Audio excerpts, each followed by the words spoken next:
Hello everyone, and welcome to my General Hospital Today channel. Willow slaps Jacinda after finding out that Jacinda and Michael are getting married. Willow blasts Michael, Jason and Britt's interruption, Dalton's drama. Willow Tate will blast Michael Corinthos while Jason Morgan and Britt Westbourne deal with an interruption. Professor Henry Hank Dalton will also cause some drama thanks to a case of bad timing, so let's discuss what's coming up in Port Charles. For starters, Laura Collins will voice concerns during a conversation with Martin Gray, so she'll talk about her fear that Rocco Falconeri will get caught in the crossfire of what's ahead. Since Rocco and Charlotte Cassadine and Danny Morgan appear to be ready to proceed with the lab break-in, it's possible that he's actually in more trouble than Laura realizes. Since Emma Scorpio Drake is busy supporting Giovanni Gio Palmieri at GH, she called the plan off for now. Danny, Charlotte and Rocco intend to move forward with the plan anyway, so they could easily get busted. Dalton will have some bad timing on Wednesday's show, so he might show up at the worst possible moment and catch the teens in the act. As for Jason, he'll offer up some words of wisdom to Britt and try to convince her why she's wrong about something. It sounds like Jason will give Britt another pep talk and urge her to believe she's a good person at heart. However, Britt and Jason have an interruption coming up, so it's possible that'll involve the lab break-in if her key fob is used. It's also possible this interruption will involve Pascal popping up since he indeed has scenes that'll air soon. Because Britt will make threats to Jen Sidwell later this week, the possibility of seeing Pascal could enrage her and cause tension because he previously attempted to eliminate her. In the meantime, Jason may deliver some threats of his own to Pascal and warn him about causing any more danger. As for Alexis Davis, she'll dish out a warning of her own during a heated confrontation with Drew Kane. Drew will be compelled by Alexis to assist Willow in avoiding distractions, particularly given that those distractions could cost Willow her freedom. Unfortunately, Willow will already be making a scene at the Metro Court Gardens, where she spotted Michael sitting with Jacinda and Wiley Corinthos at a table together. Willow just made bail, but she'll waste no time in getting tangled up in more Michael-related conflict. It won't be long until Willow confronts Michael over Jacinda and the fact that he's letting her hang around Wiley. Willow will also confront Michael and insist that she is aware that he placed the gun in her room. Willow will insist that Michael is responsible for both the frame-up and the fatal shooting of Drew that night. Michael may deny the frame-up.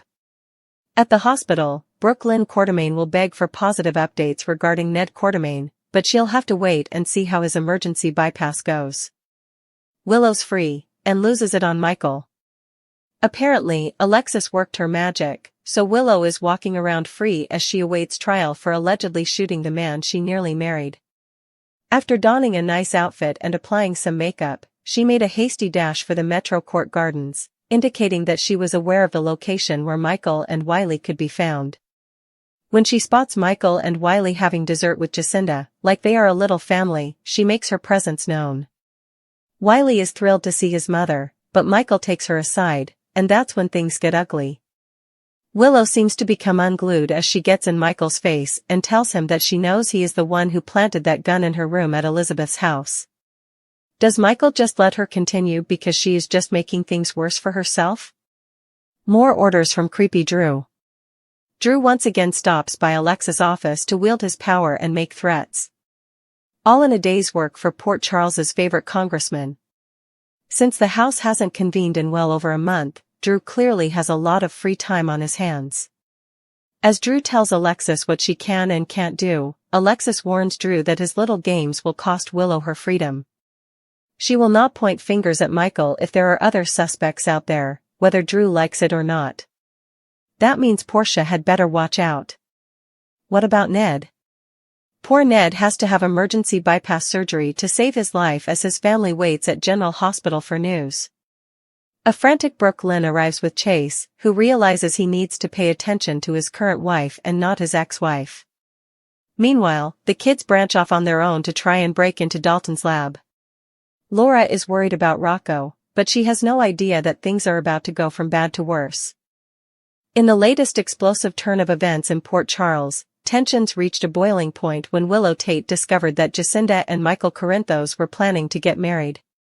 What began as a tense encounter quickly spiraled into chaos when Willow, unable to contain her fury, slapped Jacinda across the face in a shocking outburst that sent ripples through the Metro Court gardens. Emotions were already running high after Willow's release on bail, but this confrontation proved that the calm she had tried to maintain was only temporary. The betrayal she felt upon learning that Michael, her ex-husband and father of her child, was marrying another woman, especially one she deeply distrusted, unleashed a storm of anger, heartbreak, and humiliation that could not be contained. For Willow, the discovery was more than just about lost love, it was about betrayal, injustice, and pain. Michael's quiet dinner with Jacinda and wily Corinthos at the Metro Court was supposed to be innocent, but to Willow, it was a declaration that she had been replaced both as a partner and as a mother figure. When she stormed into the gardens, her voice trembled with disbelief and rage. "You're marrying her?" she spat, glaring at Michael. "You let her near my son?" Before Michael could respond, Willow's hand flew across Jacinda's cheek with a crack that silenced the entire terrace. Gasps filled the air, and Jacinda's stunned expression said it all. She never expected Willow to lose control like this. Michael, ever the diplomat under pressure, tried to calm the situation, but Willow was far from done. "Don't you dare tell me to calm down," she shouted, tears welling in her eyes. "You think you can just erase me from Wiley's life? You think I don't know what you did?" The crowd that had gathered watched as Willow accused Michael of framing her, of putting the gun in her room that linked her to Drew Kane's shooting. "You're guilty, Michael," she seethed. "You shot Drew that night, and now you're trying to pin it on me." Michael, visibly shaken but holding his composure, denied the accusations. Still, the damage was done. Willow's public outburst not only drew attention but also further jeopardized her legal standing, which Alexis Davis had just warned Drew about earlier that day. Meanwhile, across town, chaos brewed in another corner of Port Charles. Jason Morgan and Dr. Britt Westbourne were in the middle of a tense discussion when they were interrupted by an unexpected commotion. Jason, ever the calm and collected enforcer, had been trying to convince Britt to see the good in herself, reassuring her that she wasn't defined by her past mistakes or by her mother Liesl Albrecht's shadow. "You're not like her, Britt," Jason said quietly. "You've got more heart than you give yourself credit for." Britt, still haunted by her choices and by the lingering threats around her, resisted his attempt to comfort her. But before their conversation could go any deeper, an interruption shattered the fragile peace of the moment. It wasn't immediately clear what caused the disturbance, whether it was related to Pascal's sudden reappearance or the lab break-in involving the town's rebellious teens, but Jason's instincts kicked in immediately. The possibility that the teens, Danny Morgan, Charlotte Cassadine, and Rocco Falconeri, had been caught in the act was growing more likely by the minute. Britt's key fob had already been reported missing, and if it was used to access the lab, the connection would be impossible to ignore. The pair rushed to investigate, but before they could reach the scene, Britt received a tip that Pascal had been seen nearby. Her expression darkened. "If he's here, he's not done," she warned. "And I'm not running this time." Jason exchanged a tense glance with her, ready to step in if things turned violent. As fate would have it, Professor Henry Hank Dalton was about to complicate everything further. Dalton, who had been keeping tabs on the teens for reasons of his own, stumbled upon them at exactly the wrong moment. Danny, Charlotte, and Rocco had ignored Emma Scorpio Drake's warning and decided to go through with their reckless plan to break into the General Hospital lab. Just as they were trying to bypass the security system, Dalton appeared in the hallway. "What in the world are you kids doing?" he demanded, his voice echoing down the sterile corridor. The teens froze, caught red-handed. Dalton's timing couldn't have been worse, or perhaps better, depending on whose side you were on. Within moments, alarms began to blare, and what had started as teenage mischief now had the potential to turn into a police matter. Back at the Metro Court, Laura Collins and Martin Gray were engaged in their own tense conversation about the younger generation. Laura had been increasingly worried that Rocco was getting pulled into dangerous territory. "He's a good kid," Laura insisted, her brow furrowed, "but if this feud between families keeps escalating, he's going to get caught in the crossfire." Martin, ever pragmatic, tried to reassure her, but Laura's maternal instincts told her something was already wrong. She couldn't shake the feeling that trouble was brewing, and she wasn't wrong. Meanwhile, Alexis Davis had cornered Drew Kane in his office earlier, urging him to step up and help Willow keep her emotions in check. "She's on thin ice, Drew," Alexis warned sharply. "If she keeps letting Michael get under her skin, she's going to lose more than her freedom, she's going to lose herself." Drew tried to defend Willow, insisting she was under immense stress, but Alexis wasn't having it. "Stress or not, she needs to think before she acts," Alexis said. Unfortunately, by the time her warning reached him, Willow was already creating a scene that would soon dominate every gossip column in Port Charles. As for the Quartermaines, Brooke Lynn was pacing the hospital hallway, her hands clasped tightly together as she prayed for a miracle. Ned Quartermaine's emergency bypass surgery was underway, and the uncertainty was tearing her apart. "He has to pull through," she whispered to Lois Cerullo, who stood by her side offering quiet comfort. Brooke Lynn's thoughts drifted back to the family tension that had erupted before Ned's collapse, words left unsaid, grudges unhealed. Now, all she wanted was a second chance. Back at the Metro Court Gardens, the confrontation between Willow and Michael had escalated beyond repair. Jacinda, still reeling from the slap, tried to defend herself, but Willow was relentless. "You don't get to play happy family with my son," she cried. Jacinda, tears in her eyes, turned to Michael. "Maybe she's right," she whispered, her voice trembling. Michael, torn between guilt and frustration, reached out to her, but the gesture only fueled Willow's rage. "Oh, that's perfect," Willow sneered. "Comfort her, your fiancé, while I'm out here fighting for my life because of you." The scene turned chaotic as onlookers began recording on their phones, capturing every heated word. Security was eventually called, and Drew arrived just in time to pull Willow away before things got even uglier.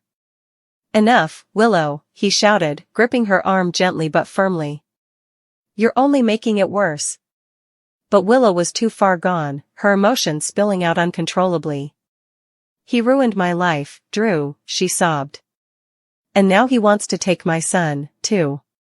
As Drew escorted Willow away, Michael stood frozen, his jaw clenched in frustration. For the first time, doubt crept into his eyes. Had he gone too far? Was his need to control the situation and protect Wiley blinding him to the damage he was causing? Jacinda reached for his hand, but Michael hesitated. Across the room, Britt and Jason had arrived, drawn by the commotion. Jason's sharp gaze swept over the scene, immediately recognizing the deeper layers of pain beneath the public spectacle. "This isn't over," he muttered under his breath. Britt nodded, her expression grim. "Nothing in this town ever is." Meanwhile, Dalton's drama at the lab was only just beginning to unfold. The security footage revealed not only the teen's involvement but also hinted that someone else had tampered with the system earlier, someone with professional knowledge. Jason would soon realize that the threads connecting the lab break-in, Pascal's reappearance, and Michael's secrets were more tightly woven than anyone suspected. By the end of the day, the once peaceful town of Port Charles was left reeling. Willow's public slap and emotional explosion set the stage for a custody battle unlike any other. Jason and Britt's uneasy alliance deepened as danger loomed closer, and Dalton's bad timing hinted at a conspiracy that could drag everyone into chaos. Alexis's fears about Willow's downfall seemed more justified than ever, and Laura's concern for Rocco's safety proved prophetic as the consequences of one reckless decision began to ripple through every corner of town.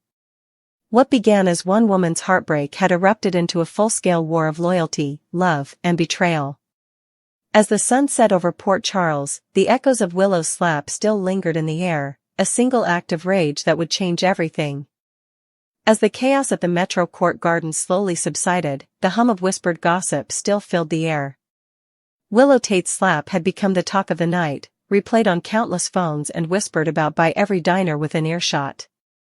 By the time the security team escorted her out, the once elegant setting had turned into a scene of scandal. The whispers followed her out into the street like a cloud of shame and defiance she couldn't escape. Drew tried to keep her steady, but Willow's body trembled with fury and heartbreak. "I can't believe him," she muttered, her voice raw. "After everything we've been through, he just moves on like I never existed." Drew sighed, his protective instincts kicking in. Willow, you need to calm down before you make things worse. Alexis was right, you can't let Michael pull you back into this mess. Calm down? Willow snapped, her eyes flashing. He framed me for shooting Drew. He's marrying Jacinda and letting her play mommy to Wiley. How am I supposed to calm down? Her words cut through the night air, and Drew realized there was no reasoning with her, not now. She was too hurt, too betrayed, and far too determined to make Michael pay. Meanwhile, back inside the Metro court, Michael tried to collect himself. His fiancée, Jacinda, sat silently, one hand pressed against her stinging cheek. Tears glimmered in her eyes, but she wasn't crying out of pain, it was humiliation. The entire room had witnessed the confrontation, and though she had done nothing wrong in that moment, she felt like she had lost something, her dignity, perhaps, or Michael's protection. I can't believe she hit me, Jacinda whispered finally. Michael reached across the table, guilt etched across his face. I'm sorry, Jacinda. She's not herself right now. Jacinda pulled her hand away. That doesn't excuse it, Michael. You should have told me this could happen before I walked into your world. I didn't sign up for your ex-wife's violence and accusations. Michael sighed heavily. You don't understand. Willow's unstable right now, she's under investigation, her freedom's on the line. I just need to get through this trial and then. Jacinda cut him off sharply. Then what? You think things will magically go back to normal? You think Wiley won't be caught in the middle of all this? Her words stung because they were true. Michael's gaze dropped to his hands, the same hands that had once held Willow's in trust and love. Everything he had done, protecting Wiley, covering up secrets, making impossible choices, had been for his family. Yet, now it all felt like sand slipping through his fingers. At the same time, across town, Jason Morgan and Britt Westbourne arrived at General Hospital to deal with the interruption that had shattered their earlier conversation. Jason's instincts had been right, the situation involved the teens' lab break-in.